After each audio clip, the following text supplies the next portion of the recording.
just roll into it, and then Okay. we'll take it from there. So, Okay. Paul, thanks for joining me. I appreciate it. All right, so can we start off with just what Qorval is, and then maybe a little bit about what you do, and then we'll dive into what it's like to take over as an interim CEO, and we'll see where we go from there. Yeah, be careful what you wish for. Hey, let's go for the ride. Yes, great to be here, Chris. Thank you for the opportunity to speak with you and to connect with you and your listeners. So, quick story. Qorval started in 1996. It was founded by my late partner and mentor, Jim Malone. Jim was a guy that was really well known here in Southwest Florida.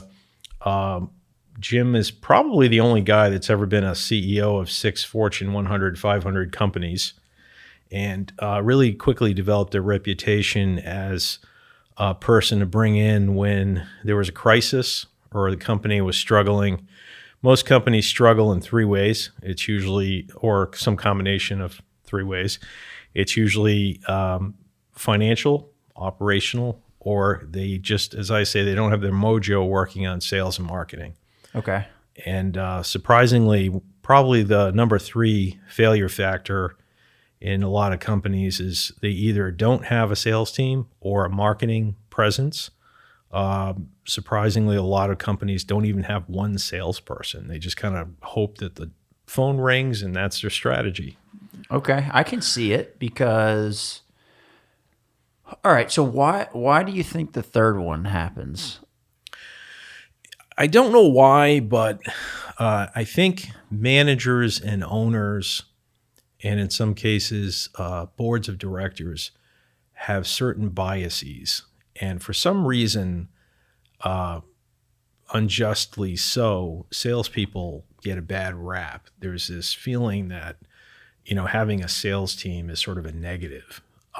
But truth be told, anybody worth their time and salt in business will tell you that nothing happens until a sale happens, right? If you think about an example I use all the time is very simply is the lemonade stand, right? You think about kids selling lemonade in your neighborhood.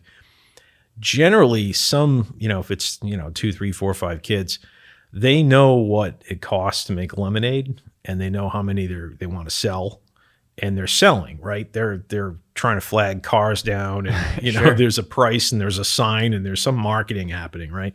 So they're trying to connect a buyer with a need or a want, and that's really the job of a salesperson or a sales team. And obviously, the marketing function is create awareness. And if you think about the traditional awareness trajectory, right, in marketing 101, it was different versions of this, but it was, awareness, interest, trial, awareness, interest, evaluation, trial, adoption, or desire, action. So there are these steps that a buyer goes through. And I think companies see this process of having to sell as a negative, which is very strange to me. I worked on one company that was a global contract pharma manufacturing company. And in one of our 9 global units, we had like 70 people in doing development, walking around in lab coats, drinking coffee, and we had a sales team of I think 3 people, and 2 of the board members were constantly trying to figure out ways to cut the marketing budget and fire the sales team. Okay. Because they just saw it as some sort of negative, and I don't know if that's born out of arrogance or stupidity in the case of that company, but they for whatever reason they placed greater emphasis on all the internal parts of the company, right? So when you think about how payroll per se is broken out, there are distinctly 3 categories. There are direct and indirect employees. So the direct ones are most closely involved with providing the product or service. Like in a service company, these are your field techs. In manufacturing, it's the people in the plant making the product. Those are called direct employees? Those are direct. And then anybody supervisory is, indirect. But then there's the entire other piece, what we call SG&A, Sales General Administrative. And those are sort of the overhead employees, right? So I think to a small manufacturing company I was recently involved in, very small, 30 people, and maybe 3 salespeople, about half of the rest of the company involved in direct and indirect, and then the balance is, SG&A, people doing accounting, people doing purchasing, product development, those kinds of things. So Sure.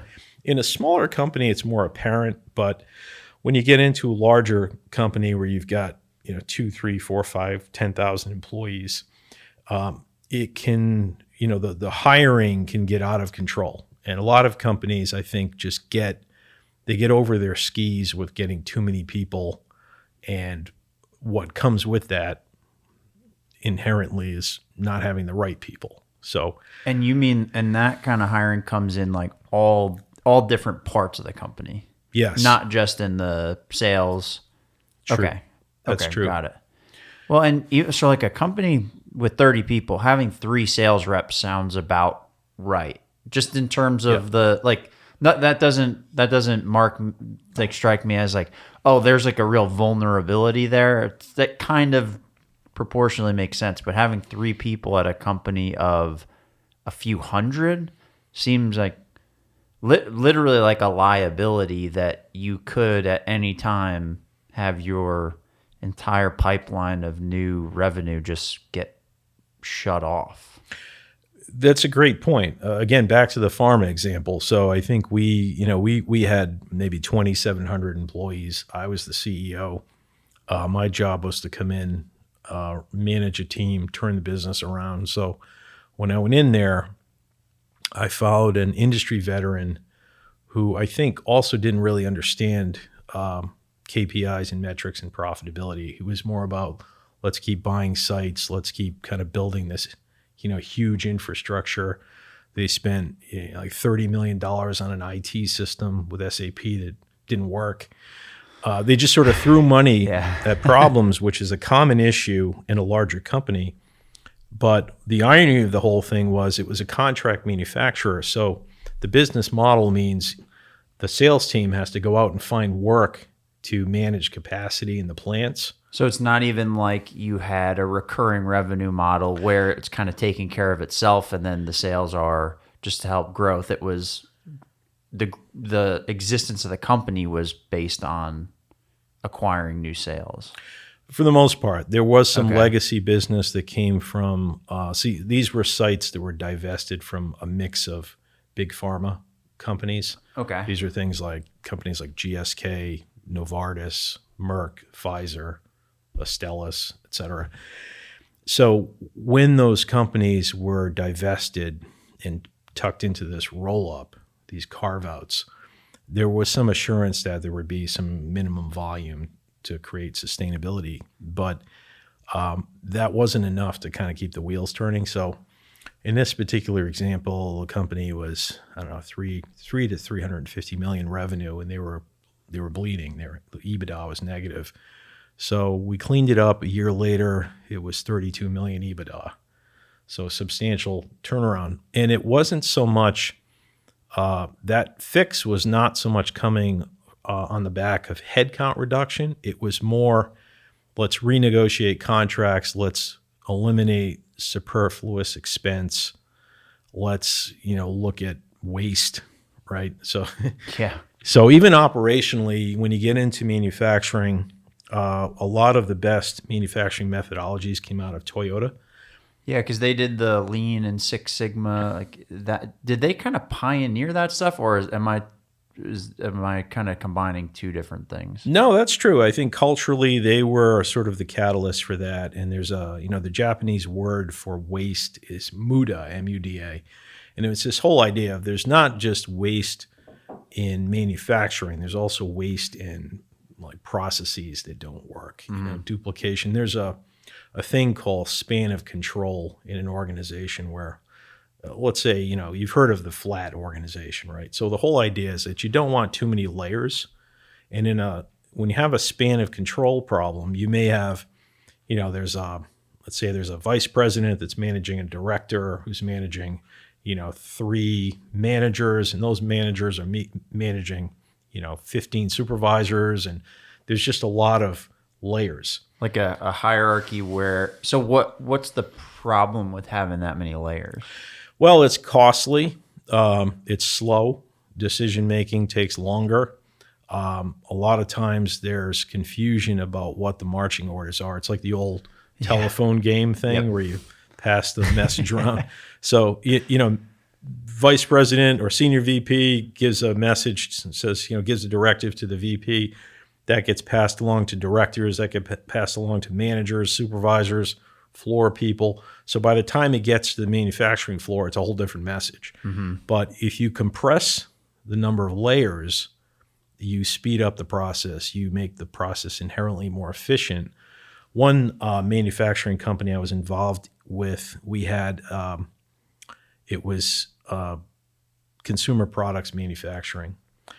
And they had 35 people on a production line, and they were suffering with quality, and they were suffering with other KPIs, things like accuracy, right? Defect rate, what's called OTIF, on time in full. So I brought in a lean guy, lean 5S guy, and said, okay, here's the object of this exercise is we need to improve quality, improve delivery, speed up the line, reduce defects, increase customer satisfaction, all that stuff, right? All the feel-good stuff. And your assignment is to take out 7 people every Friday. So we went from 35 to 7. These are mostly temp workers, by the way. Okay. 35 to 7, and productivity, quality, delivery, speed, everything went up because the people were the bottleneck. And it was the amateur management that was there before that just would throw, we call them bodies, right? They throw bodies at a problem. Let's just get some people on deck. It usually doesn't work. And so there's kind of like this feeling that's out there now of like people get upset when people cut people. And also I think what you see now too with these big layoffs, I think a lot of, look, I've never been a CEO of a company, so this is Monday morning quarterbacking. But when people build these pretty large companies, have thousands of people, and then they end up laying off tons of people, I think it does put people in a bad spot. So there's like one perception on that side, but also, coming from what you're saying, if you have 35 people, a lot of temp workers, you're kind of doing the same thing by not actually making the process efficient.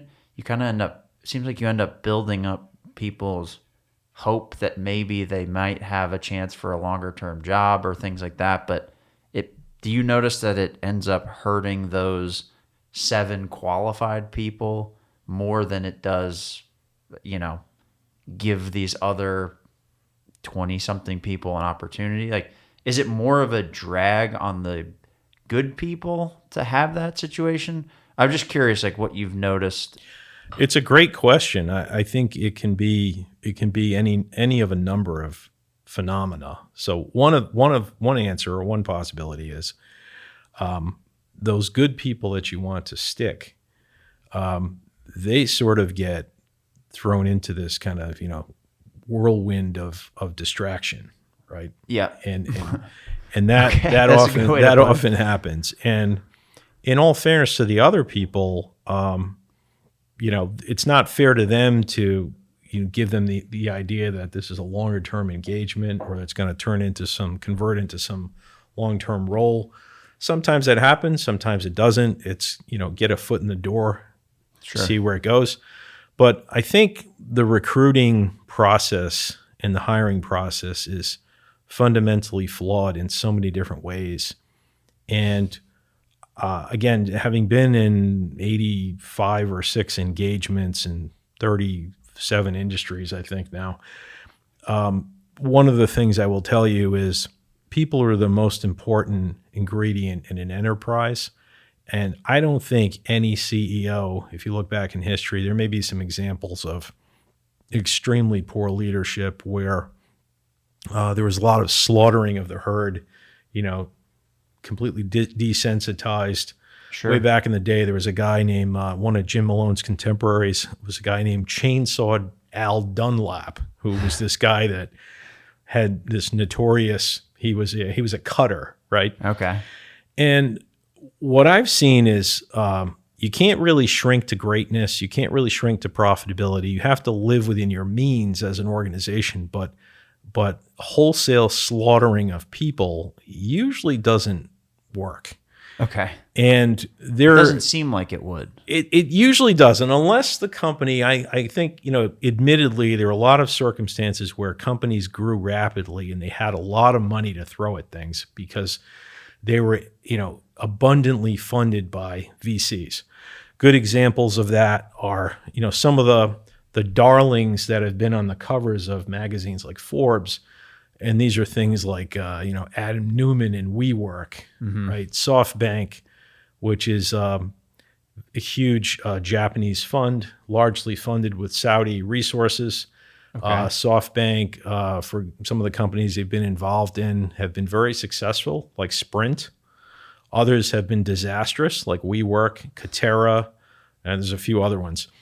But that was, in my mind, I remember having a conversation with actually a friend who was formerly a client about WeWork, and he's kind of in that space, and he's like, this is never going to work. It's just basically, it's a flawed business model. So it was unfair what happened to those WeWork employees, but some of them went in eyes open, right? Another example is Theranos. Yeah. I don't know if I'm saying that properly, but Elizabeth Holmes. Another, again, great story. She had it down to copying the Steve Jobs black turtleneck. Even changed her voice, apparently. Changed her voice. There's clearly something else, going on there beneath the surface. But could you imagine,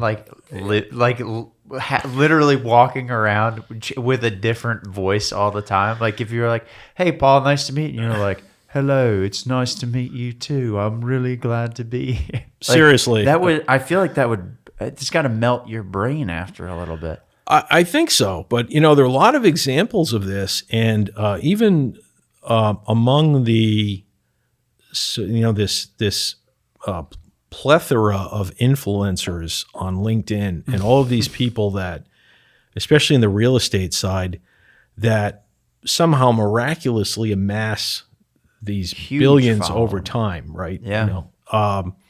And there are some strange examples of that, but I actually keep track of, there are several of the people out there in that space, again, these are, sort of the range is like, the Grant Cardones, the Simon Sinek's, the Gary V's, I follow all these folks. And a lot of it is kind of bemusing, and you'll see these quotes that are just laughable. And it kind of reminds me of the old SNL skit, Deep Thoughts by Jack Handey. Okay. And you'll see stuff like, it's really important to have people in an organization because the people are the most important part of the organization. And you're like, what? But what's funny is, there are all the influencers that go along with that. And like I was following one guy just out of total morbid curiosity. So, we have resources at Qorval. So, check this guy out, right? Yeah. So he went from he was a suit salesman. He was in the field of haberdashery. Not that there's anything wrong with that. But in the span of a year, he writes this book on, it's something like, how to be a millionaire. And he was not a millionaire, but he started doing YouTube and TED Talks and this and that. And so I'm following all these messages, and I'm thinking I don't think this, again, not that there's anything wrong with that, but I don't think this guy ever actually had any education or anything. Not that education is the answer, but maybe I'm old school, but I'm very much focused on put the time in, put the work in, work ethic. And maybe it's just my, Italian Catholic upbringing, or my father's voice in my head. Probably there are no shortcuts. It doesn't happen that fast. Yeah. And if you've ever seen the movie Wall Street, there's a scene where one of the senior guys in the firm calls in Charlie Sheen, and he's like, it doesn't happen this fast. There's no shortcuts. Whatever you're doing, it's going to catch up in some way. So I guess the reason I'm saying that is I think if business people, aspiring business people, people that are starting startups, people who are going to work in businesses, they need to keep perspective that a lot of what they see is not real. I'm a big T-shirt guy, but one of my favorite T-shirts has a logo of, there was something in World War II. My dad was a World War II veteran. He was an Army medic, and he used to tell stories about all these different things that happened. It's fascinating. But the Army had this thing called, it was sort of loosely called the Ghost Army, and they had this kind of logo that's sort of a ghost goblin thing.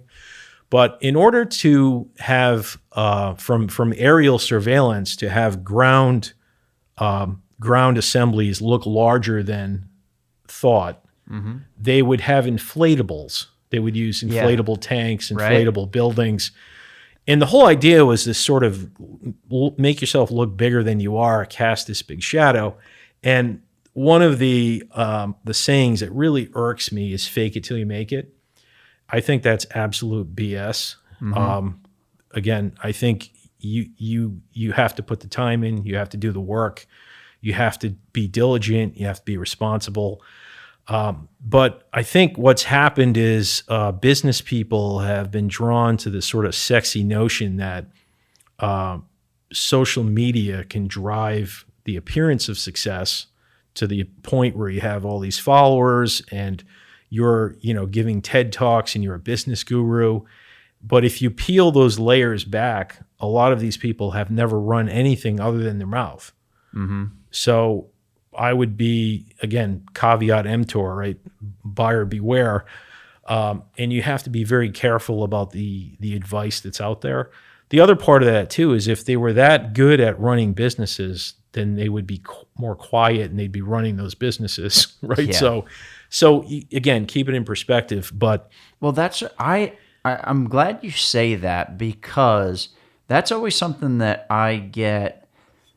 I actually do the opposite, and I'm in a strange way, I'm actually envious of the people that can just go out and be like, I'm the greatest fucking person ever to ever live, like, and I'm like, oh man, like I wish I had just a little bit of that, because I go the opposite, where I'm like, you know what?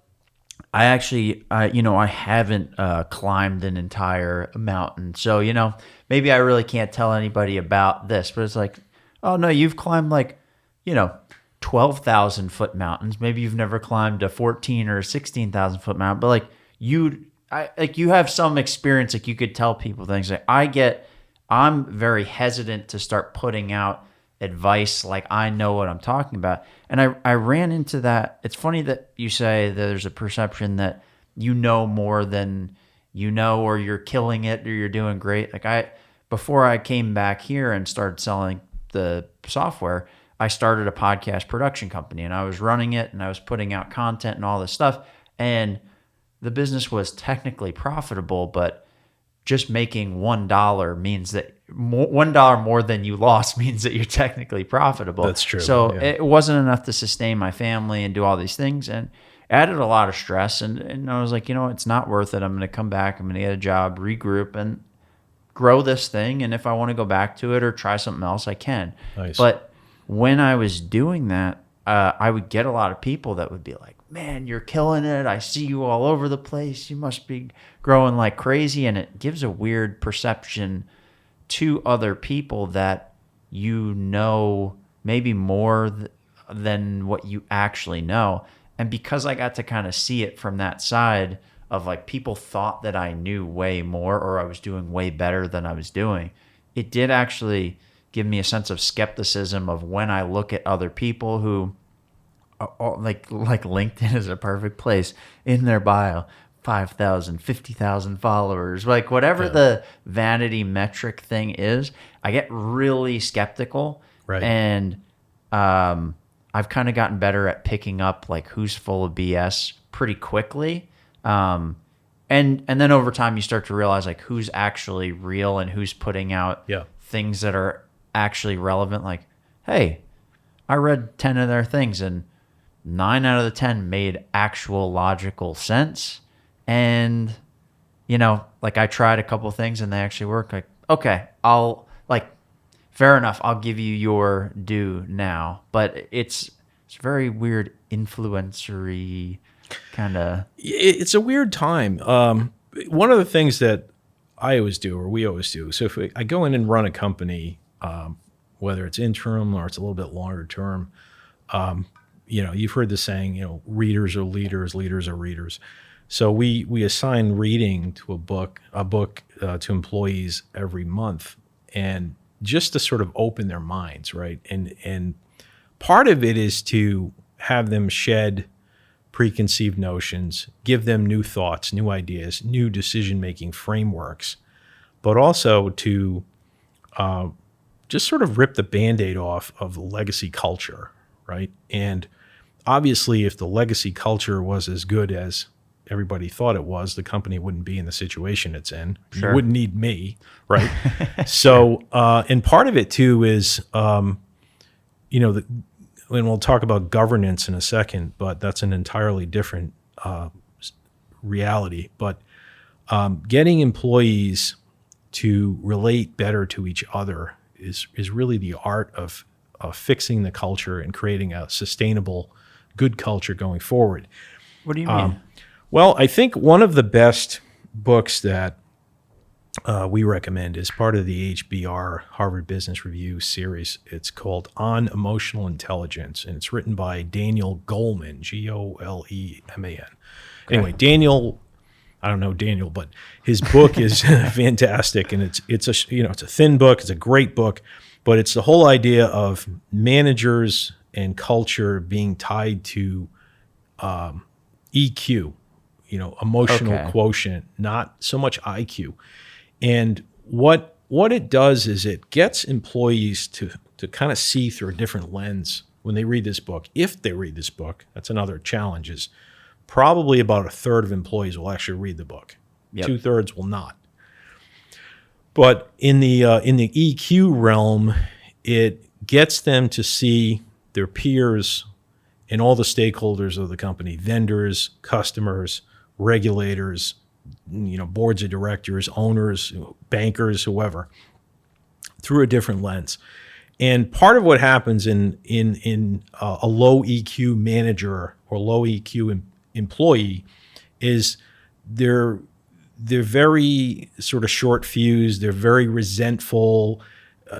There isn't sort of a larger view. There isn't. So they can't take situations like if you're in sales and like we have a good relationship here where something will pop up, maybe a lead will come up and you think that it's yours, and then all of a sudden you realize, oh, it's actually part of something that they had been working on. Yeah. And so if you have like a low EQ, it would be like, oh, this friggin' jerk stole this from me. Like they always do this, versus like, hey, I see what you're doing. Like that was clearly part of this. It just came in separately. You take that lead, I'll take the next one. Like you can start to see the organism as a whole. Exactly. That's a great way to put it. Oh, it's just about me and I keep getting wronged or screwed over, things like that. You're spot on, Chris. I think it's transitioning from I am a victim to I'm a team player and I'm a part of something larger than me, right? And that is often a difficult shift for people to make, right? And there's the emotional side of it too. People are by nature emotional creatures, sure, and they can take things very personally.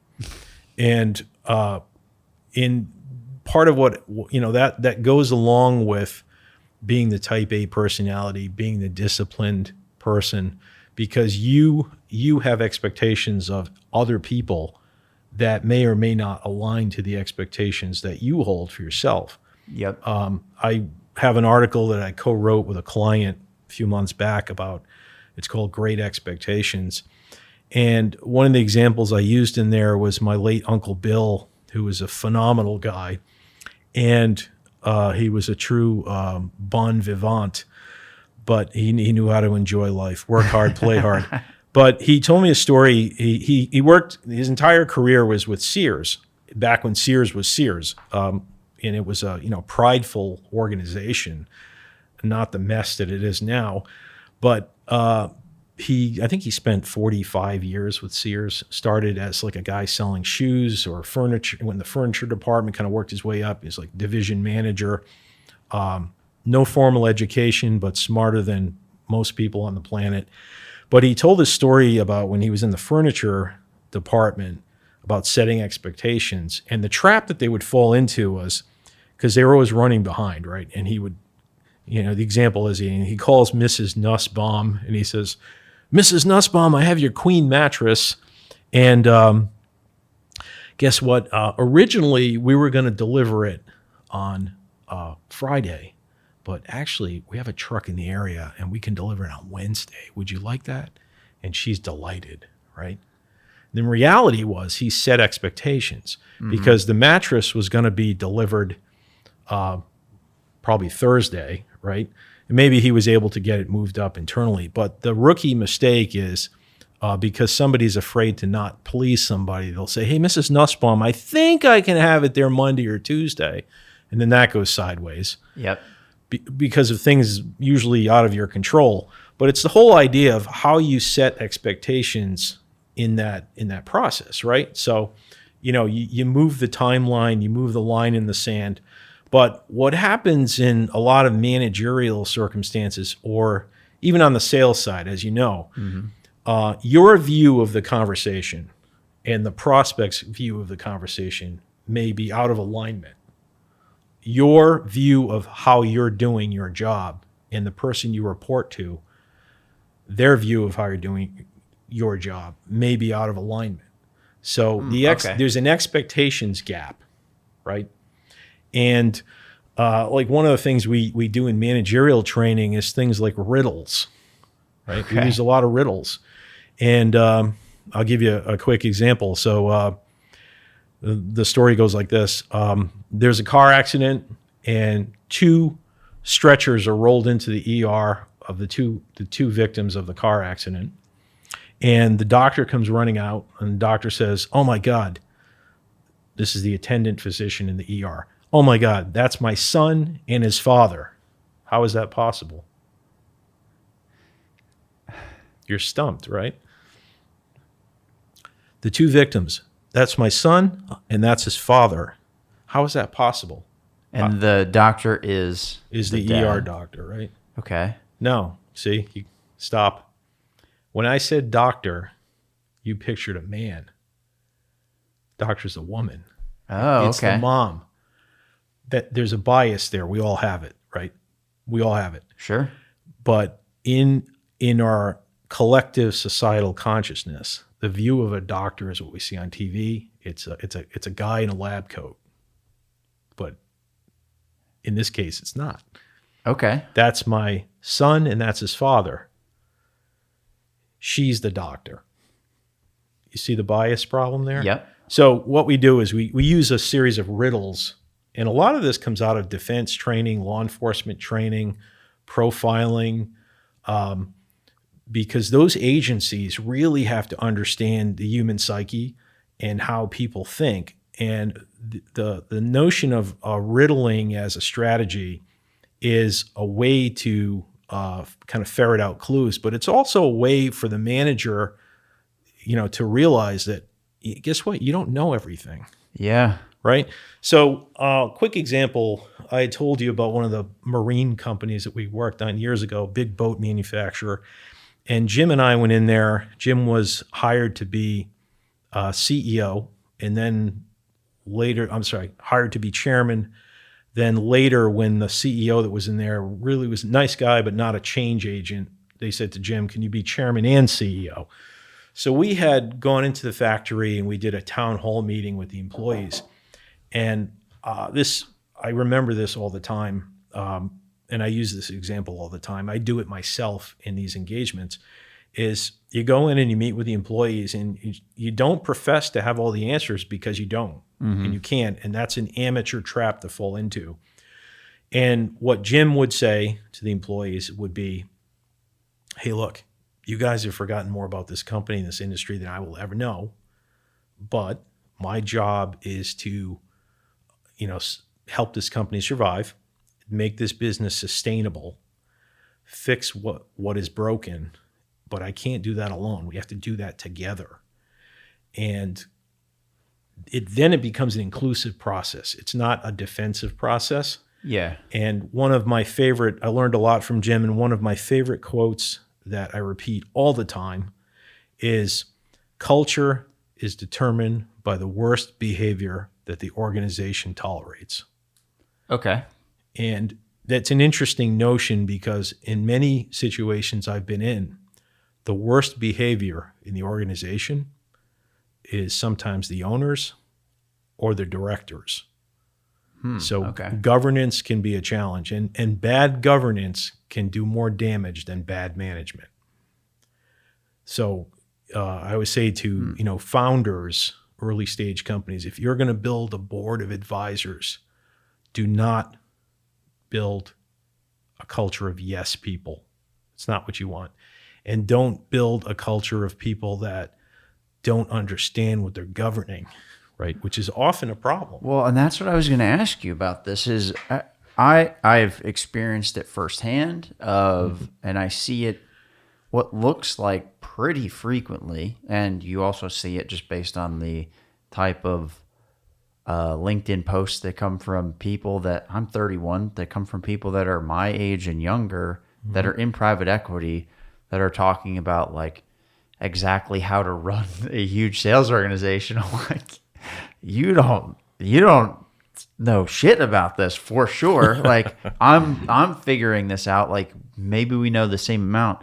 I can't get on a pedestal and tell like somebody who's 50, who's been doing this for probably as long as I've been alive, like what they need to do. So, but I notice this is pretty common, is you have people come in that really have no clue what is done on a day-to-day basis. They don't know how the processes work. They don't understand the people. They don't understand the customers, but they find themselves in these positions of, I guess I'll call it power, or like decision-making, management, gubernatorial positions. And they just like screw it up nonstop. And it's very weird to watch and be a part of. So how do you avoid that? Like what about your approach makes, for lack of a better way to put this, like makes you not full of shit? Do you know what I'm saying? Yeah, I think again, it's always err on the side of experience, right? Okay. You fake it till you make it is BS. But hire people that are experienced in a multitude of industries. It's better, I don't care what your age is, if you're 31, it's better to have 10 one-year experiences in different things than 10 years of experience doing the same thing. I remember years ago, I was early in my career, I worked for a public company for a lot of years, and we were doing these kind of transformative meetings to get ready. We were basically going to be put up for sale at some point in time. It was an old, very conservatively run public company, paid dividends consecutively for 151 years, if you can believe that. Wow. But anyway, we were in the process of going through a lot of transformational change. And I remember a manager who was very defensive. And he stood up and he's like, I've got 31 years of experience. Blah, blah, blah. And the facilitator, God rest his soul, was a guy that was an early mentor to me, a guy named Bill Kavanaugh. Bill was just a rock star. Somehow he was like a college dean, but he really didn't belong in academia. He had like actual experience. Sure. But he ran this consulting firm, and Maybe he should be in academia. Yeah, well, it's too late now. He's gone. But yeah, so he did actually. He was a great professor. I never had him, but Bill stood up and he said, "Look, let me explain something to you. You don't have 31 years of experience. You have 31 one-year experiences. And a lot of what you're doing is wrong." And that was like, boom. He like dropped the bomb, right? Because culturally, this was a company that rewarded tenure. So the time that you suffered in this organization was a proxy for how valuable you were. Okay. So I at the time was a young manager in my 20s, I think. And, I had a target on my back right away because, you're trying to make changes, right? So anytime you try to make change and you try to fix things, you put yourself at risk. That's Sure. that's just the truth. But you have to turn that around and think, do I really want to spend any time in an organization that doesn't reward innovation, doesn't reward clear thinking, doesn't reward the manager that says, hey, I don't have all the answers, but let's focus on the problem and let's figure out how we can make it better. Things like product design, customer experience. Why would a customer want to do business with us? And then who are our customers? And recently in a manufacturing company, the board of directors has really no idea what goes on in the company day to day. They're sort of there as, friends of the owner, but they never take the time or took the time to kind of drill into, okay, what's happening, and, other than looking at reports, but what the company really was, it was less of a turnaround and more of a startup, because you had to shed 40 years of bad management, 40 years of not so great product, 40 years of just a culture that ran on inertia. Again, Okay. that kind of rewarded people based on, how much time they spent and not so much what they brought to the table. So that shift is a difficult one to make. And if, directors and owners don't really take the time to understand what they're into, or if due diligence is bad, maybe it's not a great acquisition. Maybe you should have not bought it. Maybe it belongs in somebody else's hands. And I think part of the churn of private equity and hedge funds, which is very positive in my feeling, is sometimes the business goes to a better home. Okay. A lot of times in private equity, a buyer will look at, a 3 to 5 year, maybe a little bit longer, sometimes a 5 to 7 year horizon. They're going to buy it. They're going to, improve results, KPIs, profitability. That's a thinking. It doesn't always go that way for a lot of reasons. But the idea is that they will jettison that holding at some point in time. And then the next person buys it because they see something different. So there's this concept in buying, right? So buyers tend to buy in rising markets. So real estate was cheap here in Southwest Florida. Nobody wanted it. But as it started to go up, everybody wanted it. Yep. But it's an interesting concept too when it's called greater fool theory, that people will buy things on the premise that they think they can sell them to other people for more money. Okay. And this well, is we are things- seeing that very much down here. Very much. So that happens with real estate. It happens with classic cars. Like if you go to a Barrett Jackson auction, you'll see, two drunk dudes bidding on the same, 69 Chevelle. And, one of them doesn't realize it's a clone, stuff Yeah. like that. So, but it's the greater fool theory. Like, oh yeah, I'm going to buy this car for 80 grand. I'm going to sell it for 120 in 2 years, or I'm going to buy this house for 300 and sell it for 600, whatever the number is.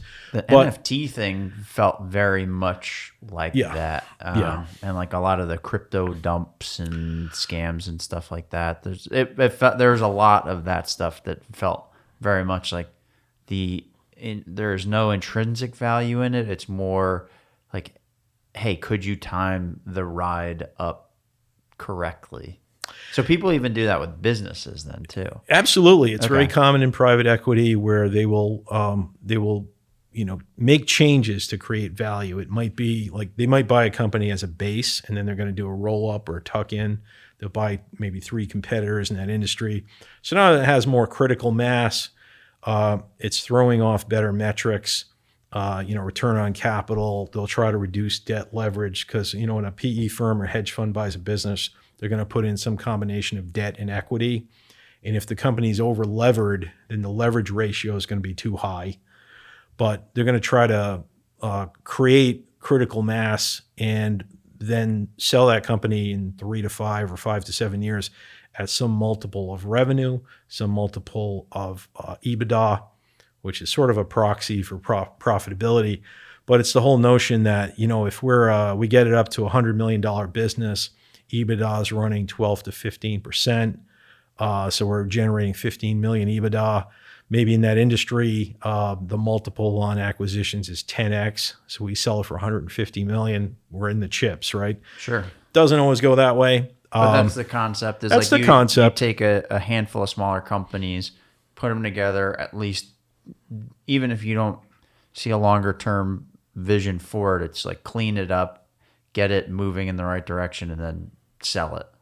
Exactly. Okay. And so essentially part of my role is coming in and creating that value, because I'm not afraid to make the decisions that move the business forward.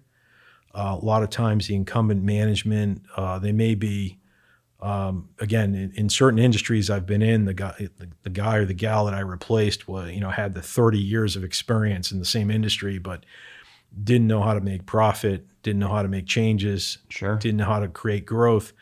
So they're gone.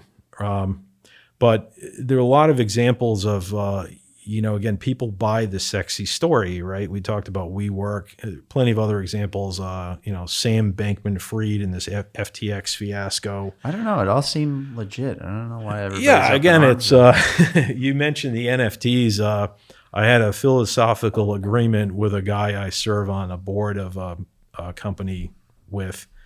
And he thought I was a sort of a dinosaur in my thinking because I'm conservative, but I think he got fried on a couple of those investments. But again, I think business is often made more complicated than it really should be. Mm-hmm. And I had the good fortune to grow up in a family business. We had a 3-generation supermarket. Okay. I wouldn't recommend it. It's a very thin margin business and a whole lot of work. But I think of all the companies that I've worked for, worked on, run, the greatest lessons still go back to my childhood and my father and grandfather, because it was really rooted in common sense. Yeah. Again, you can't sell things for less than they cost, right? You have to sort of sell what customers want. You have to be what customers want. Well, and that's kind of maybe that was the crux of the question, was like just people getting into these positions without any common sense. That seems to be really common. Yeah. I get, maybe it's been happening forever. It's just the nature of the world, but it's I don't know. It's interesting. Well, some of again, having been through so many situations, to your point, there's an idea that there's a direct causal link between somebody's education or background or pedigree. Like John Oliver did a recent, like a 26-minute diatribe on McKinsey and some of the, McKinsey alums and whatnot. But I mean, McKinsey's a fine organization. So, but some of what he talks about is pretty funny, but there's this idea that, if you have this kind of pedigree, maybe you go to the right college or, whatever, in the right clubs or whatever, you just sort of inherently, you're a genius, right? It doesn't really work that way. Yeah. And as much as I love the military, I'm a huge supporter of the military.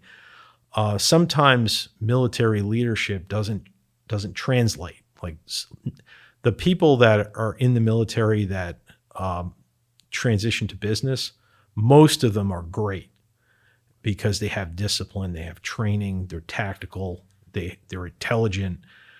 A lot of them are not, because they're waiting for somebody to tell them what to do. Mm-hmm. And it's a different mindset, right? So again, I guess what I'm saying is, with all deference to Ivy League schools and military and whatever else, big name employers, it isn't always a panacea, and it doesn't always guarantee success. It's really the individual, right? And mm-hmm. some of the best managers that I've learned from had no college education. They were just common sense business guys. Yeah. So again, you try to get the best preparation for yourself, but my unsolicited advice for founders and young entrepreneurs is, get some people in the room with experience, but you need a balance too, right? You need people from different backgrounds, different industries. I personally think, and this is just probably my bias because I've been in so many different industries, and then you'll submit candidacy for a role. Like, I'll submit candidacy for a role for whatever interim CEO of whatever manufacturer. And the first question is, oh, well, you don't have any experience in our industry. And I go, yeah, but I got experience in like 40 industries. Sure. Right. And I've seen this situation repeatedly. Like, I can do this. Yeah, but you don't have any experience in the patio furniture industry. Yeah, because that's like, running the space program, building patio furniture, right? Yeah. But it's that kind of, industry-centric idea. And so one of the points I'd like to make is industry experience is way overrated. Okay. Completely overrated. Because if you're a I good agree, manager... but why? Because it's not that important. What's more important is your managerial acumen. It's you, Chris, because you can do it. You're doing it. You've done it. And if we threw you in a different company, a different industry, you're not going to fail. Yep. You're going to be successful.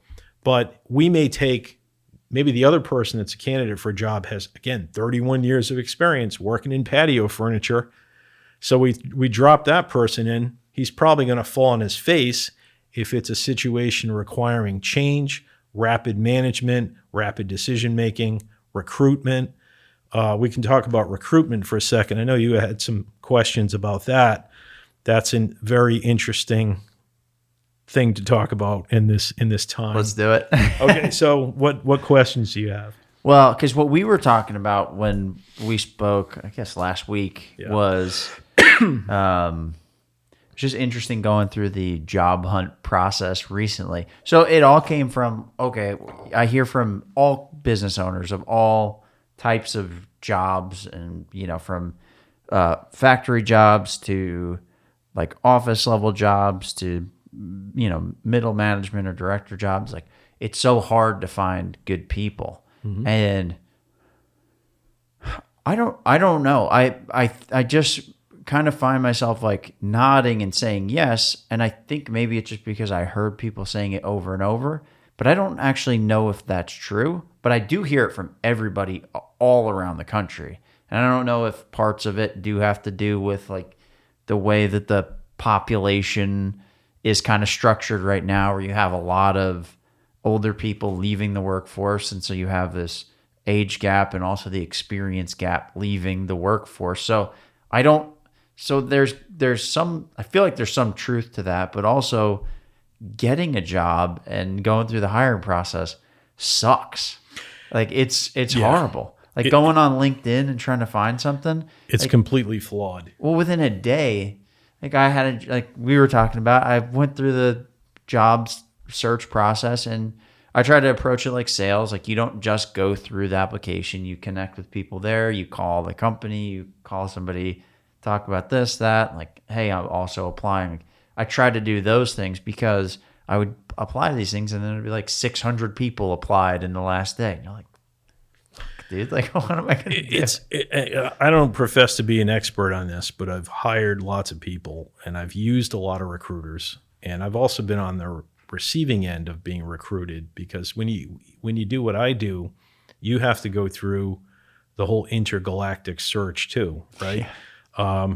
Recently, that's a good way of putting it. Yeah, you're like sitting here on this planet, and there's the whole universe. Like, all right, and they have to, they have to talk to everybody. Like I recently went through this with a very large PE group, and they, we had so many meetings and calls, and I went out of my way to be helpful to them. And then in the end, they just put one of their own guys in there, and it was like you would have just.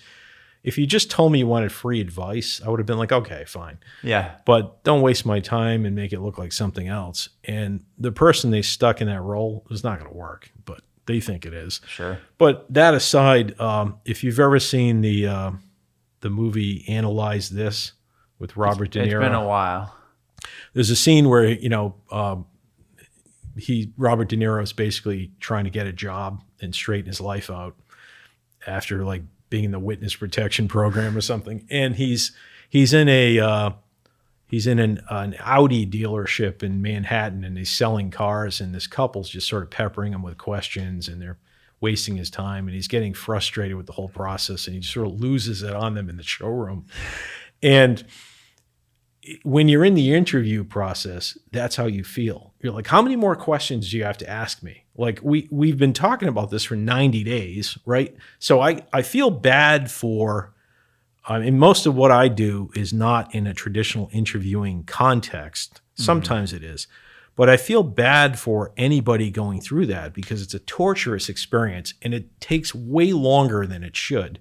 Yeah. And there are inherently flaws in that. So if you go on whatever, you're applying for a job as a sales manager, and you go and you see, there's a sort in LinkedIn, and you pull up 125 jobs, and some of them are easy apply, some of them aren't, and you're kind of firing your stuff off.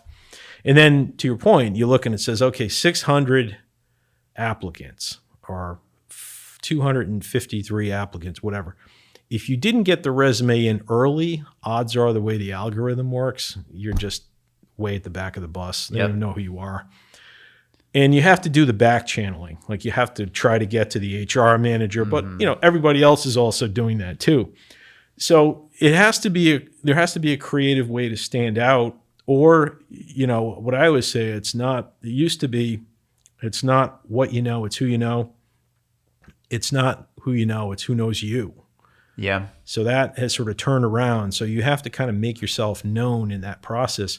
But quick example. So when I first came to Southwest Florida, Hertz was doing a huge hiring blitz here. This is before one of their bankruptcies.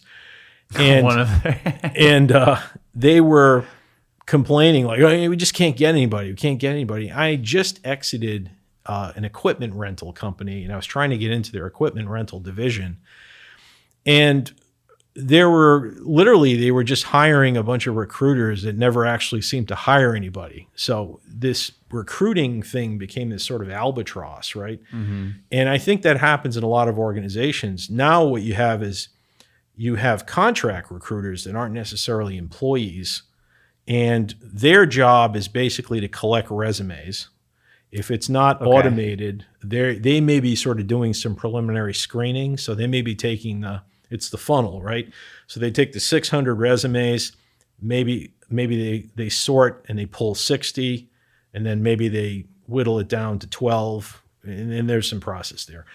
On the interim management side, usually, most of the companies I've worked on have had the good fortune to have great HR people, which are of tremendous value. Sometimes that's not the case. Maybe they don't have an HR department.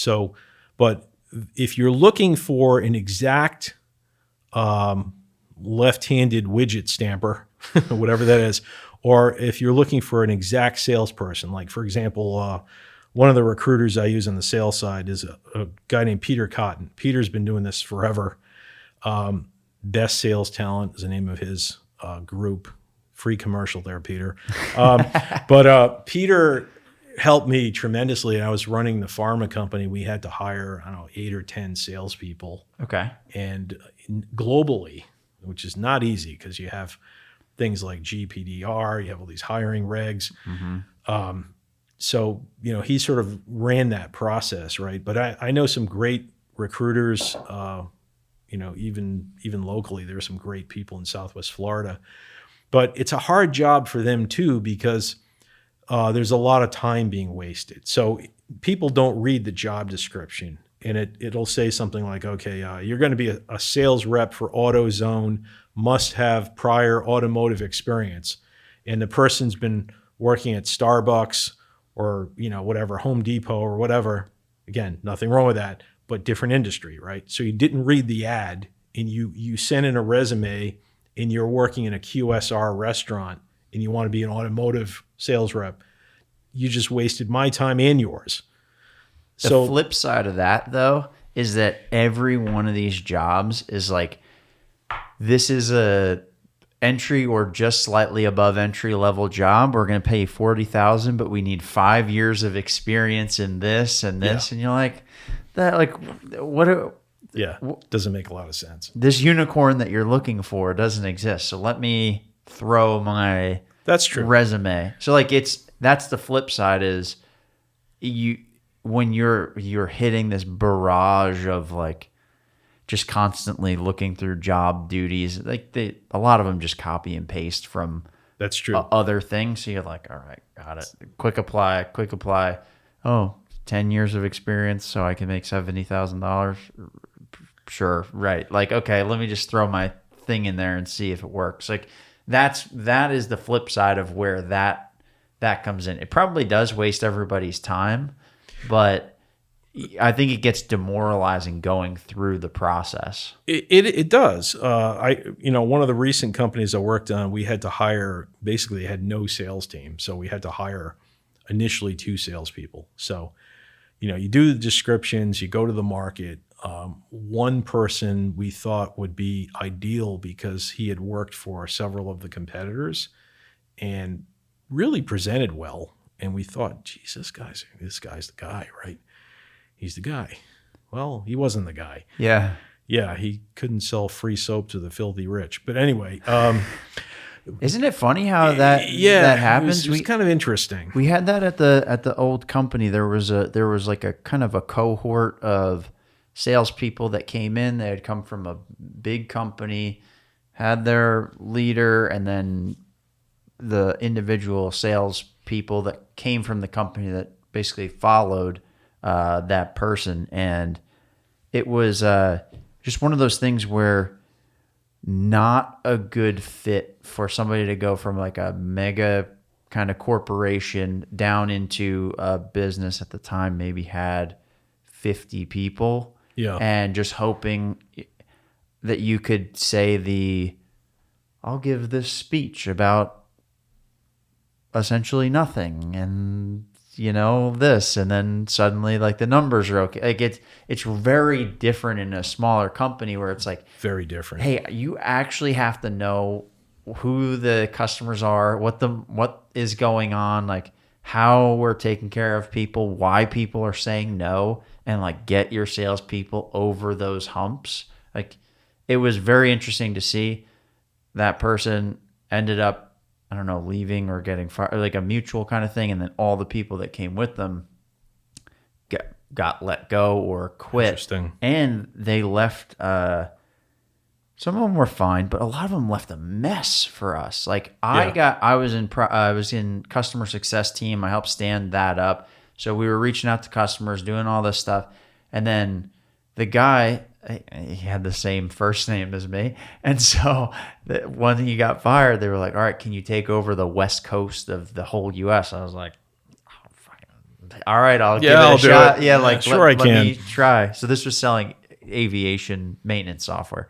Okay. And I think I must have been 25 at the time. And the average age of an aircraft technician is 61 in the U.S. So holy cow. Yeah. So some of these guys have literally been doing the job for, I don't know, 10 years longer than I've been alive. And I'm like, I can improve your processes.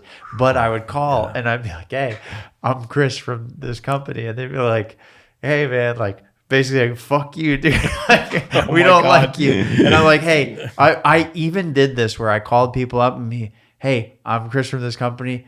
I'm actually a different Chris. And they'd be like, all right, dude. It's like, I'm trying to be nice to you. Like, what do you want? I'm like, all right, thank you. Just hear me out. And then they'd be like, okay, all right, we can talk. Most people, dealing with rejection. Oh, dealing with rejection is one of the least fun parts of it, but it doesn't help when the people that went before you become hated and they have the same name. So yeah, that doesn't help you. Like, yeah, you should have used an alias. Yeah, I should. Oh, the hindsight's 2020. The other half of that story about the sales guy that didn't work was, so there were 2 different jobs that were hiring. One of these jobs was going to report to the other one. So it was like a VP. Okay. Like a director. And the other job, so the other guy we hired was the number 2 candidate for the first job. And I looked at this guy and I thought, this guy's a rock star. Like, I don't want to lose this guy. So I literally sat him down, and this is how it went. I was like, you didn't get the job. You are our number 2 choice. And he's like, oh, man. I said, hang on. But we think enough of you that even though it's a completely different role, we're going to give you the other job, offer you the other job, because it's about who you are. Mm-hmm. It's not about what the job says, not about what the position description is. And I knew this guy was the right guy. And he turned out to be a rock star.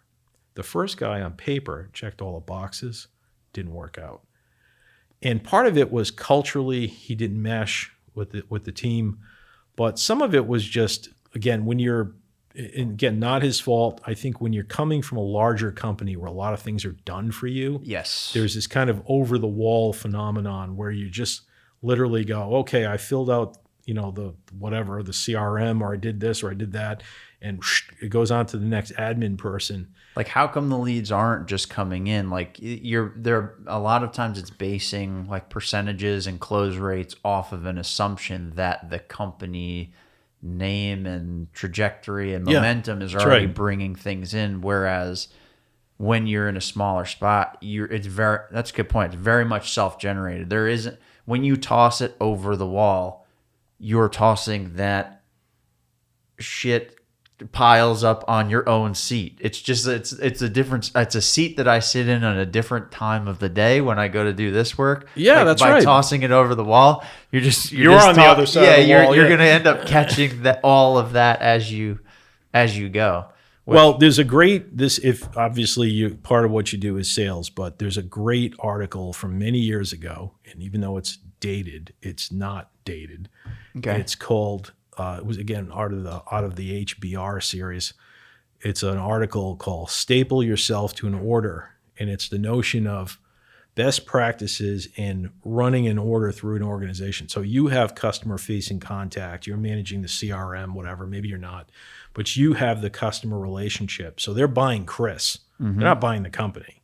Yep. You have any logo you want on the business card. At the end of the day, they're buying you. Yep. That's what most people don't realize, and that's what owners and board members and senior executives that don't value salespeople don't understand, is that they're buying you.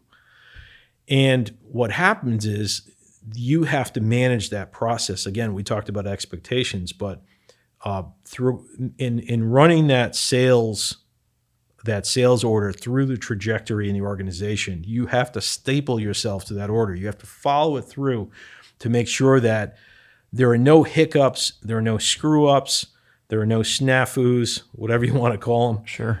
Because the customer is going to come back to you. Yes. You own that, right? Yep. If I sell nonsense, I will be found out very quickly. Right. And so it kind of does two things.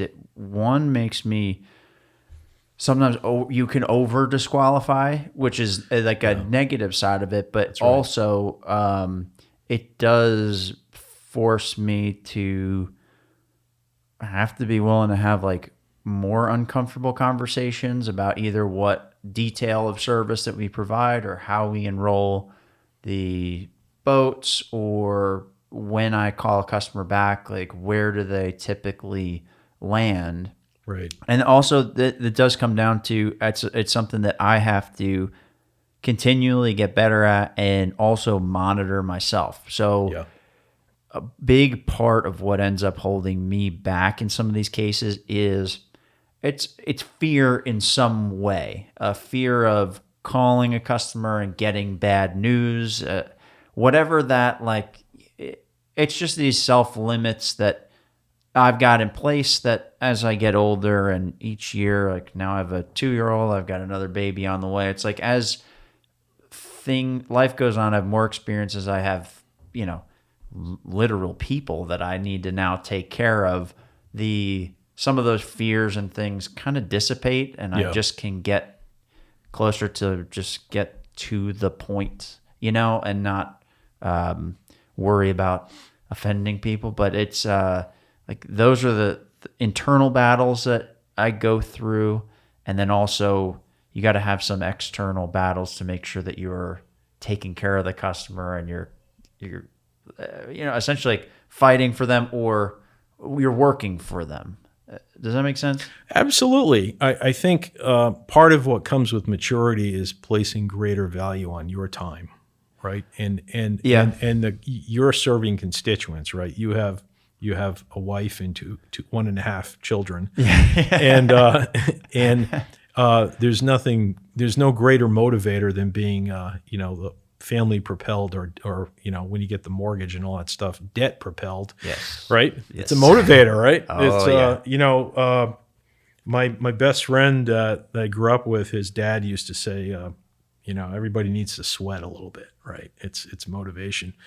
But I think to your point, you become more efficient because you've been through your own learning curve, not just as a professional, but as a human being. Mm-hmm. And think about the process of buying a car, right? It's a nightmarish The awful process of buying a car. You can buy a house in half the time that it takes to buy a car. But what's interesting is when you get old and impatient, which will come sort of gradually, you view that process differently. You go in and you've got the belt on and your guns are blazing and you're ready to negotiate, and you don't want to spend 4.5 hours in this process. And they've done nothing to improve the process in 50 years. What's interesting is I have to say the Florida DMV is an excellent service compared to other states that I've been in. Yeah, they actually do move. They have it down. They have it down. But most bureaucratic organizations have not improved. Like academia has not improved. The post office has not improved. Amtrak has not improved.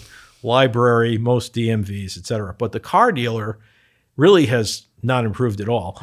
But what's interesting is if you go in and you've done your homework and you're ready, you've prepared your information, you've prepared your documents, you've prepared your offer, you know what the numbers are, you know what the inventory is, you know how the options work, the trim levels, and you put your cards on the table and you try to be fair, then it saves the whole, well, I don't know, I have to go talk to my manager, and that whole, the walk of shame. Yeah. They have to go back to the office and go, oh, I got somebody that wants to buy a car, but he doesn't want to pay as much as we, right?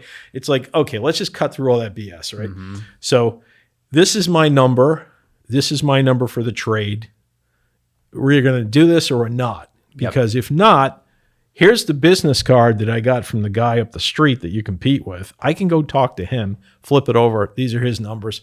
You just have to be very direct, right? That's negotiation.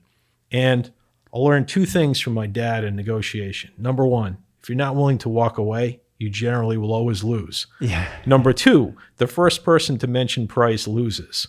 So you let that guy show his cards, and then you just come back and you position it as, no, this is where it's going to be. Mm-hmm. That's what works for me, right? And in negotiation, I think people do not push back hard enough in the job search process. You can't be as abrasive in that process. Obviously, you have to kind of be a diplomat and walk the line, but you have to be firm and say, look, my value is this. Mm-hmm. And these are my expectations for this role. This is why I'm the best candidate. Lay out a business case, explain what you can do, what you can create, what you can bring. And if they don't bite, and if it's not meant to be, then it's not meant to be. What's one of the odd laws of the universe is sometimes the more you chase something like that, the further away it goes, right? Yep. You have to almost kind of let it come to you, and you have to be resolute and clear on what works for you. That's not a bad thing. That's not a negative. No. I think our parents teach us that we have to be these, excessively, sort of docile and humbled creatures. Otherwise, people aren't going to like us. But at some point in your maturity, that goes out the window. Yeah. With each year that passes, you care less and less. Of course. I think it's good that you care when you're younger, but I think it's not good to care that much as you get older. I think it's an important thing to shed. It is. It is. You have to do what's right for you and your family. Yeah. It's really that simple. Well, and the thing you said about like who you know, that was what I tapped. This was the first time after I decided I wasn't going to do the business anymore. I was going to go find a job, and my wife was so happy that I did. Yeah, it takes the pressure off. Yeah, exactly. One of the first things I did treat it basically as a full-time job for that month and a half that I was going through it. I didn't expect to end up back here. It's a family company, so I didn't expect to end up back here. I was actively trying to not end up back here, but one of the things that I did was I went basically through everybody that I know personally, and I called them. And then I went to my LinkedIn network, and then I went to some of like people locally, and I made a ton of calls to people and just said, hey, here's roughly what I'm looking for. Either do you have this, or do you know somebody who's willing to talk to me? And I ended up talking to probably like 50 different people, and most of them were dead ends in some way. Yeah. The good part about doing that was that I did end up refining my pitch and my idea of what I actually wanted from a job and where I can bring value and what things are actually out there versus what's not. So that did help, but going through that did open up where I was basically treating it like a sales pipeline where I had 5 different opportunities that I was just moving along to try to get closer and closer to actually getting a job and closing what I wanted. And a lot of it didn't come from applications. A lot of it came from somebody I knew recommended me to this person in aviation.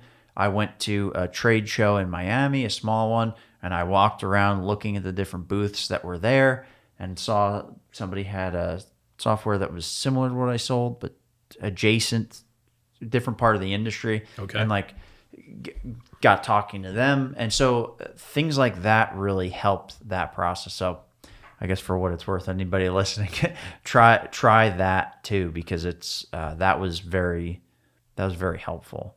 I remember a stat from years ago, and I don't know if this still applies, but they said that 70% of the jobs that business people land are from networking, and less than 10% were from Like applications applying to something. Because again, it's typically just a black hole it goes into. But I think again, it's who knows you, right? That's the key. Yep.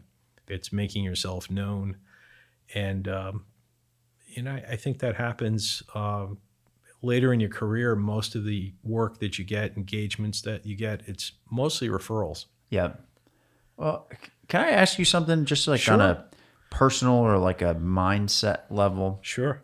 So when you were, let's say around my age, like 30-ish, did you feel like you were highly focused on whatever specific work that you were doing for a career where it was like, I'm all in on this? Or was it more of an evolutionary process to get to, I don't know, eliminating some of you seem very like resolute in what you're doing. Like you like, I'll go into this company, I'm going to be here for a year or 2 years, like, and I'm just going to do these things. And like, that's the impression that I get, at least. So like, did you always have that, or was that kind of an evolutionary process where you had layers of self-doubt and then you can kind of like not wallow in it but kind of go down a weird path and then kind of bring yourself back out of it and get more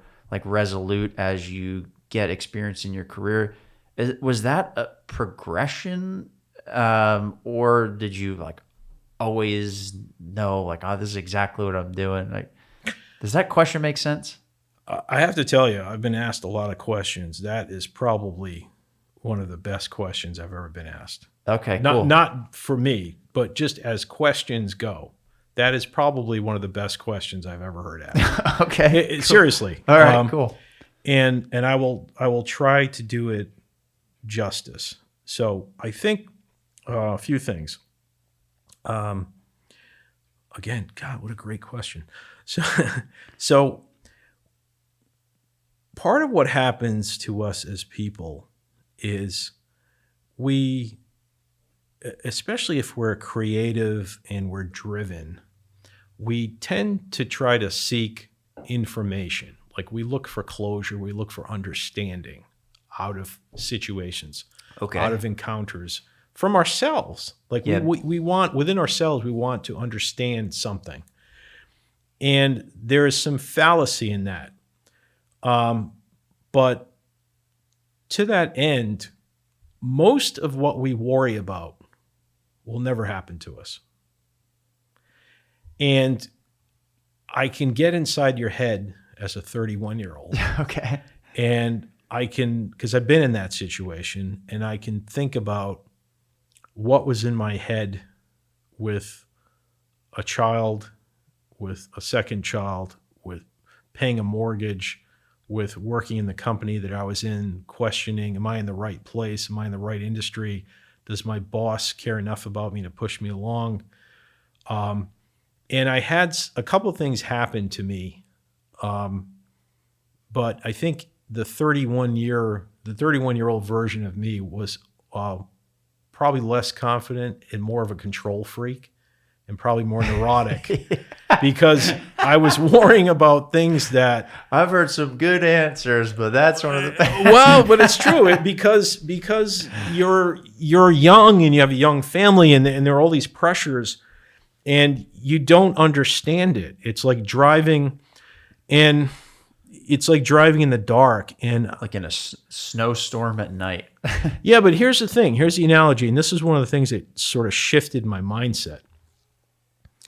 I read this, I don't know if it was a poem or it was just a quote or something. It was this thing about driving at night and how it's a dark road and your headlights only go so far and you're trusting everything that your headlights cover. But on the other side of the end of your headlights, it's darkness. And who knows what's there? It could be a deer crossing the road. You don't know. It could be a pothole, whatever. The road can turn. Yeah. Yeah, things, right, twist and turn. But all you have is the faith as you're going of what your headlights can see. Mm-hmm. And obviously we won't talk about the role of speed, right? Yeah. Or whether or not you had too much at the bar. Hopefully you don't drink and drive. But it's the whole idea of there's an inherent faith in that, right? So what happened to me, it's just everybody's got their own story, but at the time I was working for a company that I'd been with for probably 6 years. My boss was it was a public company. My boss was a true mentor and really helped me. And then the regime changed. So I was in good graces with my boss, but then he retired. And then the CEO of the company that had been there forever, he winds up getting cancer. And he brings in another guy to be sort of a COO. And I started reporting to him. And he just thought everything I did in the organization was basically superfluous. So I went from, as one of my mentors at the time used to say, I went from being a peacock to being a feather duster. Okay. Right? So that was it's an ego blow and it's a reality slap, right? So I probably should have just seen the handwriting on the wall and left, but I stayed thinking that the value that I brought to the company would be appreciated at some point in time. And it sort of was, but then again, the regime changed again. We got sold. We were now part of like 4 other public companies and all these senior people jockeying for position. And the guy I was reporting to had a non-compete, not a non-compete, a change in control agreement. So they were just going to give him money to go away. And that was his strategy. So when that happened, all of his direct reports were exposed. And we were the smaller company among a merger of unequals, if that makes sense. Okay. So it becomes this kind of like, okay, where do I fit in this whole thing? And you're just trying to just do good work and, be helpful and be relevant. And by the way, pick up the new Schwarzenegger book called Be Useful. It's fantastic. Okay. But be useful. And I've always tried to be useful and be valuable. That's a good way to put it. That's always my internal self-metric is like do I feel like I'm actually being useful? But we talked about some of this earlier, right? It's the alignment gap of expectations. And in retrospect, the 31-year-old me was naive because I didn't see the risks. I thought I was doing a great job. Maybe I was. Maybe I could have been better. I don't know. But I went through in that. So I left this security. okay. I left this warm bed after, I don't know, 12 or 13 years working there. And then I sort of got thrown into this chaotic series of startups and early stage and turnarounds and this and that. So at some point in time, I became a different person. I became resilient because I realized that there was no stability. It's an illusion. And that change is the only constant. And because I had survived change and all the people that I worked with had survived change, I realized that it's not the end of the world. And I had lost my parents young, lost my mom very young. But their words are always with me. And my mother always used to say things like all these, Hallmark kinds of things. Who would say things like, it's always darkest before dawn. Tomorrow's another day, right? But there's truth in all of that. And, I love, I'm a big fan of, the late General and Secretary of State, Colin Powell, and his 13, maxims or rules of leadership. But one of them is, it will look different in the morning. And again, it's sort of the headlight concept, right? Like you can only see so much ahead of you. But I have two very close friends that are retired senior Army officers, and I've learned different things from both of them. One of them has told me on numerous occasions, like the value of a pause, like and these are real battle hardened. These are career guys. These are colonels. These are badasses, right? Yeah. And I respect them both tremendously. And one of them will say, like, we learn in battle, sometimes the best thing to do is nothing, right? And going back, like, there's a book called In Search of Excellence by a guy named Tom Peters. Great book. And he was a McKinsey guy. And he talks about this concept of the bias for action. And I was very much that person. I was like, I gotta do something. Yeah. I have to. There has to be action. I have to move the ball forward, right? But not all the time. Sometimes you don't. Sometimes by doing that, you're going backwards. Yeah. So you have to take a snapshot. Again, if you're on the road and it's dark and you've got the headlights, if at some point in time you don't know where you're going, it's okay to have the faith in the headlights and what your limited field of vision is. But sometimes you have to stop. Yep. Don't do it in the Everglades. But seriously, sometimes you have to stop and take the pause. And I think one of the biggest mistakes I've made in my life is never taking the break, never taking the vacation, never saying, you know what, I need a break, right? I'm not that guy. Mm-hmm. Like, I'm the guy that's like, damn the torpedoes. I'm all in. I'm bringing the team in. Like, okay, we're going at it, right? We're going to do it. We're going to make this work. We're going to turn this thing around. We're going to fix this business. And there's a lot I'm not good at. But one thing I am good at is understanding people and bringing the right people to a team and getting that team to do what they're supposed to do. And the way you do it is not by screaming and yelling most of the time, but it's by drawing them a picture and creating understanding and letting them own their future. So one of my recent engagements, I promoted a lady that worked for me either 2 or 3 times. And she went from being like, assistant warehouse manager or something. And when I left, she was in charge of operations and product development, director level. And I will tell you why I promoted her. I didn't care what her background was. I didn't care whether or not she had an MBA or didn't. It didn't matter. I said to her, you can have one of mine. I'll mail you a copy. Put your name on it. It's not that important. I promoted her because of the answer she gave me to a question. I said to her, what do you want to be in this organization or in the organization that you go to if you realize that you outgrew this one? Tell me what that is. And most people would be like, they haven't thought about it, right? And she went, COO, just like that. She thought about it. She had a plan. And I said, okay, here's what we're going to do.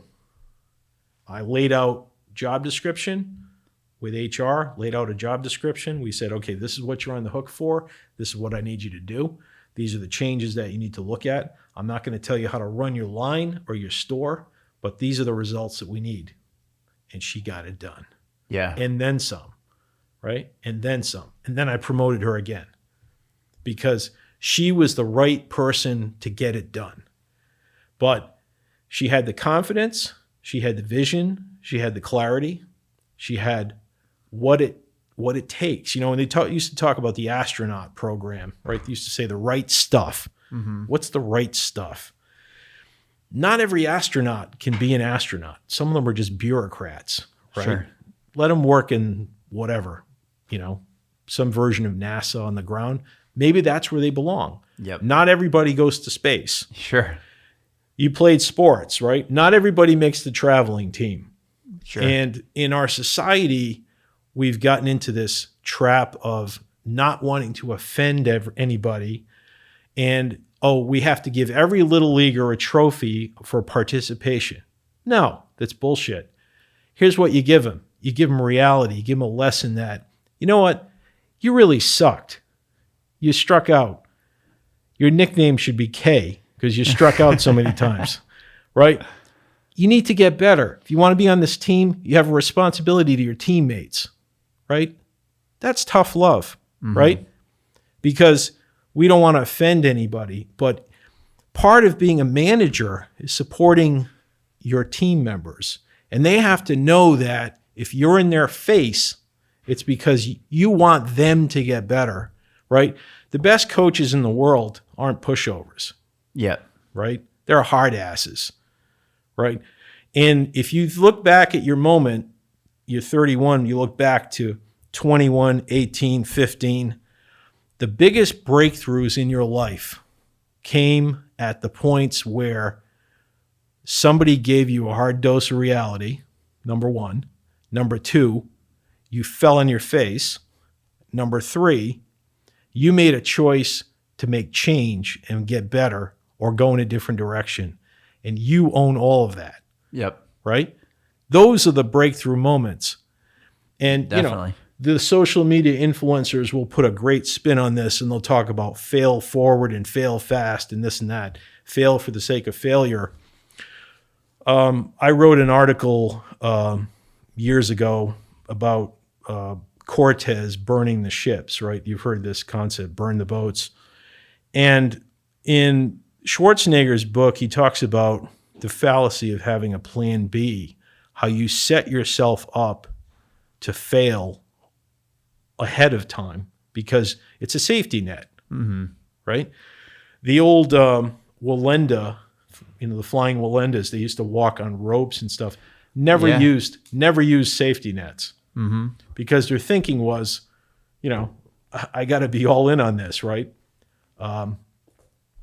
The grandfather didn't end so well anyway, but They live up in Sarasota. Do they really? Yeah, my wife went on a trip to Israel with people from the family. Yeah, and Okay. they hang didn't know from that. helicopters with their teeth and stuff like that. Yeah, I mean it's wild stuff, but I'm thinking like, can't you do something on the ground? But to that point, you've left the door open for failure to creep in when you do that kind of stuff. But I do that all the time, and I've gotten better over the years. But yeah, that is a very real thing. Of, well, I didn't, and you give yourself an out, like, I didn't fully try. Like, I didn't give it everything. So you like, well, if I really did try, I could have succeeded. It's like real nefarious kind of Well, again, back to Schwarzenegger's book. There's a German saying he quotes in there. It's just part of German lore, Lore, lore, German and Austrian lore. It's called Wenn denn schon, Wennschon, Dennschon.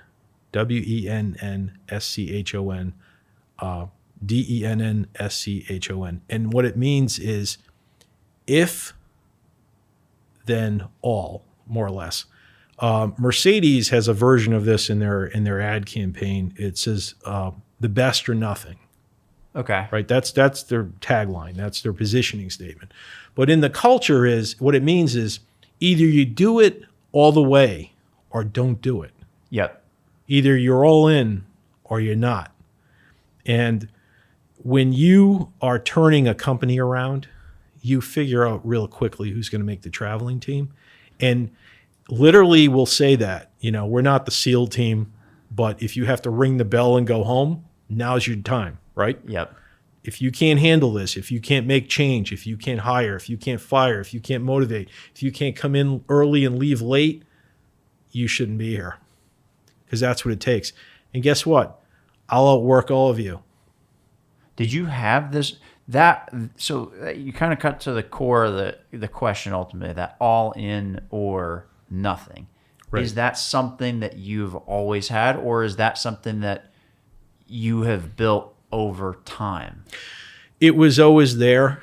But was it something that is like always underlying, but you had to really like discover it and then kind of incorporate it into your like being? Absolutely. Okay. It comes from family values. It comes from how I was raised.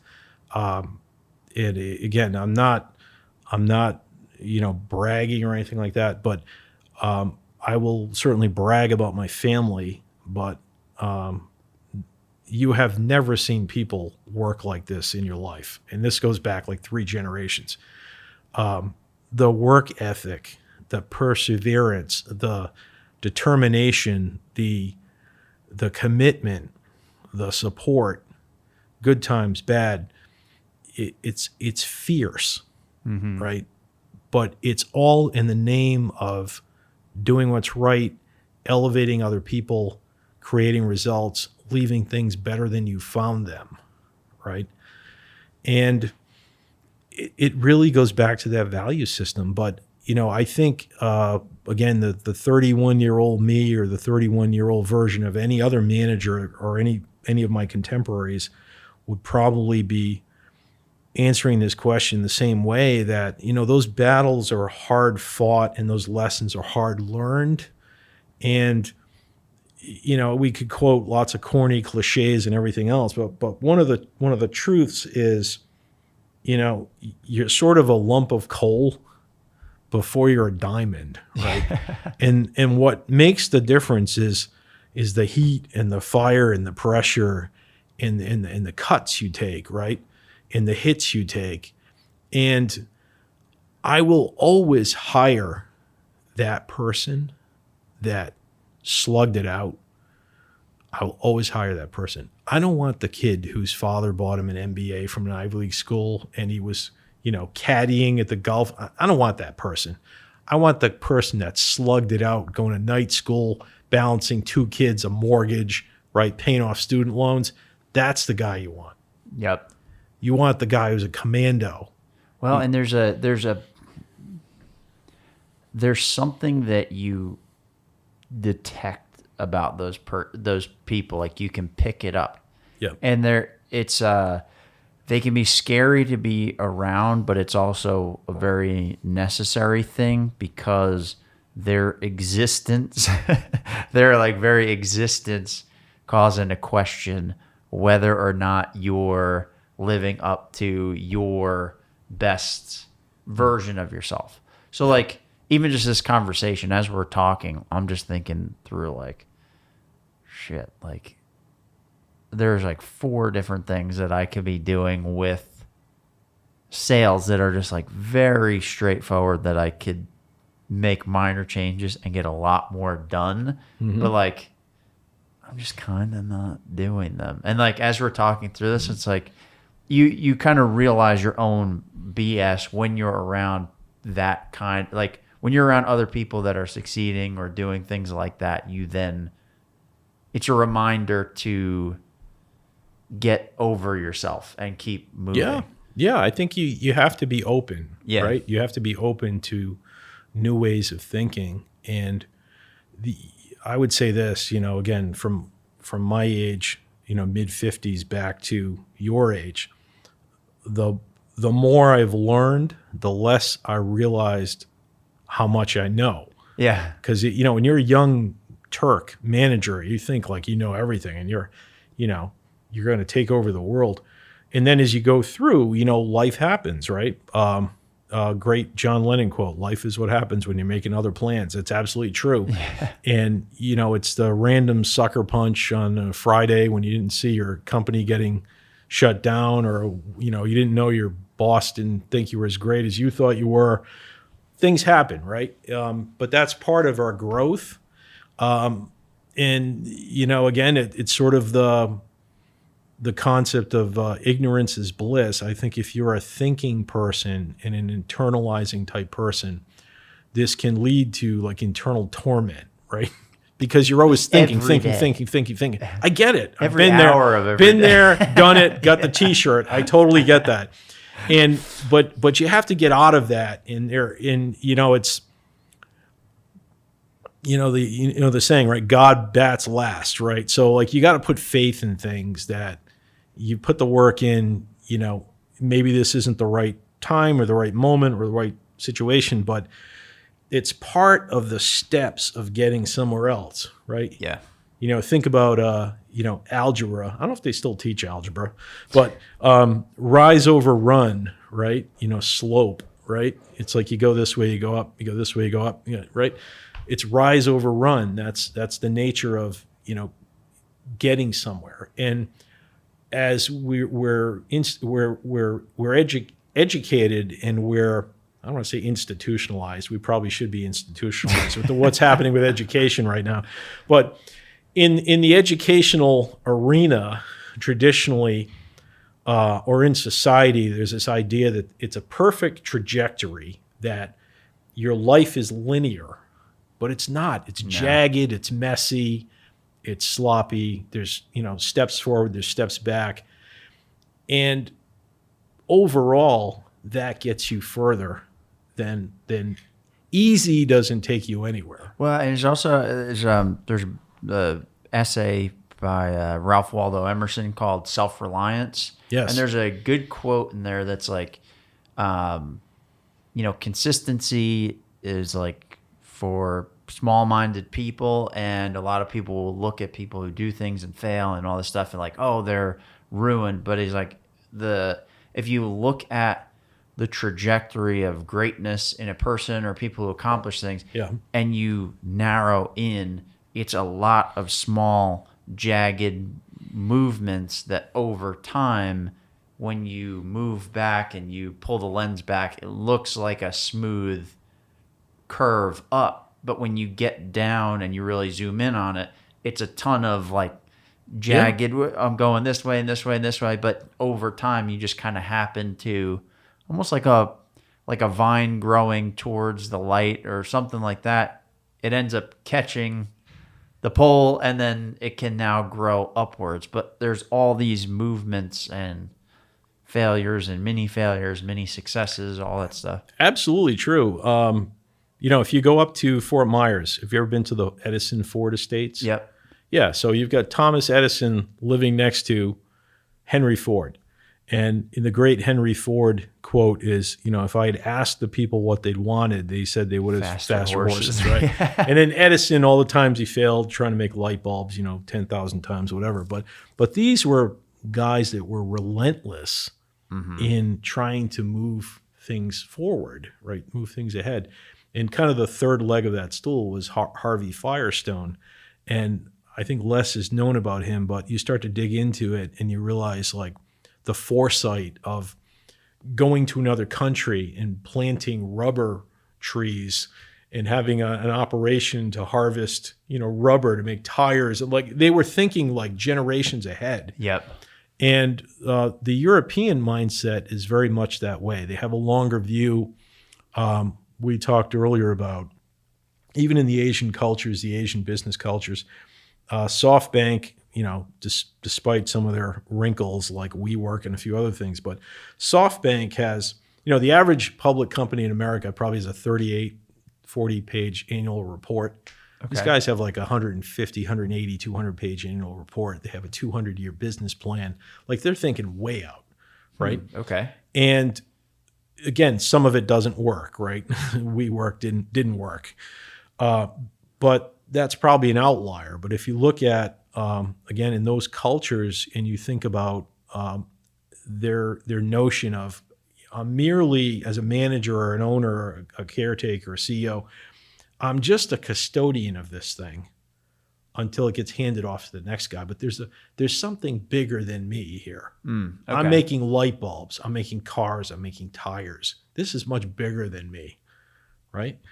And it is, and it has been. So, you have, as a manager, you have a fiduciary responsibility to do what's right. And the word fiduciary is rooted, the word in Latin or in Italian, it means trust, right? There's a trust. Inherently, you also have to trust yourself, and you have to trust your instincts and your judgment. And when alarms go off, when you're in a room with 8 people and there's one person and you're like, I'm not feeling it with this dude. Yeah. That's real. Yeah. Right? That's real. Or, this guy's trying to backstab me or whatever. That's real. And over the time, to back to your question, over the time that my jagged journey as a manager, I learned to trust myself more, because initially I would talk myself out of things like that. I go, no, Bob's a nice guy. He doesn't really mean that or whatever. No, if you're feeling that Bob's an asshole, then Bob's an asshole. Yeah. Right? That's real. Mm-hmm. And if you're feeling like, the guy on the board is sticking his fingers in all the pies that you're making just because he wants to, then that's real. Yep. Okay. And those times come, you have to make a decision of, sometimes you leave. And I'm not a quitter, but the only thing worse than quitting is not quitting when you should have quit. Sure. Right? Because there's a problem of diminishing returns, right? And I've done that a handful of times, but that is a way to grow, and it's a way to stop going down the wrong track. And the early version of me would never quit anything. But again, you learn as a manager, there's a time where if this isn't working for you, then you need to do what's best for you. Because if you're making yourself sick, or you're creating problems at home because you're hanging on to this job that you need, guess what? You're a good guy. You're a solid guy. You're a smart guy. You're a hard worker. The world does not have enough of you, and there will be another place to go. And believe in yourself and have the trust. Yeah, and I think by adopting that mindset too, it opens up the possibilities for what's out there, and it makes your situation feel a lot less hopeless. I think when people get in this, I know when I get in these kind of depressive spirals and all that stuff, it's generally because my scope gets really small, and it feels like there's not a pathway out of it. And you also don't really see what the opportunities are in front of you. You make it all about yourself. And it's not always selfish. I think that's where some people that don't understand that process, or you just got to do it and figure it out. It's not always it's not intended to be selfish. It ends up becoming selfish if you don't correct it. But it's a lack of perspective and an inability to pull the lens out. And it does feel like you become trapped. So you don't make the best decisions. Yeah. Then when you need to make calls, you need to do all these things. You're not thinking about it from the grand scheme of things. This guy is not thinking about me and what I did when he goes home. No. He doesn't care. Doesn't but care. But when you get stuck in that, you go, oh my God, am I going to say the wrong thing? Should I even pick up the phone? What are they going to do? What is this? And you can spiral out, and you forget the value that you bring, and that there's other opportunities out there. man, One closing thought. Yeah, we should. And before we wrap up, we should definitely do this again. We're at 1 hour and 50 minutes. No, I appreciate it. And I want to leave you with one thought. Let's do this again at some point because this was okay. This was awesome. Great. But no, please. Oh, okay. I was going to say one of my dad's sayings. I didn't understand this when I was in my 20s and 30s, and probably my 40s, but it was when you're carrying everybody else, make sure you don't drop yourself. That's my closing thought. And with that, boom. Boom. We end it. Mic Paul, drop. Thanks for doing this, man. Thanks, man. I Fantastic. appreciate it. And where can people find you? Where should they follow you? Qorval.com, QORVAL.com. Okay. We're and based here in Southwest Florida. And you're on LinkedIn too. I'm on LinkedIn. Yeah. Cool. Well, I will try to remember to put the link in the show notes. Okay. No worries. To your thing. But thanks for doing this, man. This was awesome. My pleasure. Really appreciate it. Thanks, Chris. Thanks, everybody, for listening. Awesome. That was awesome. That was really cool.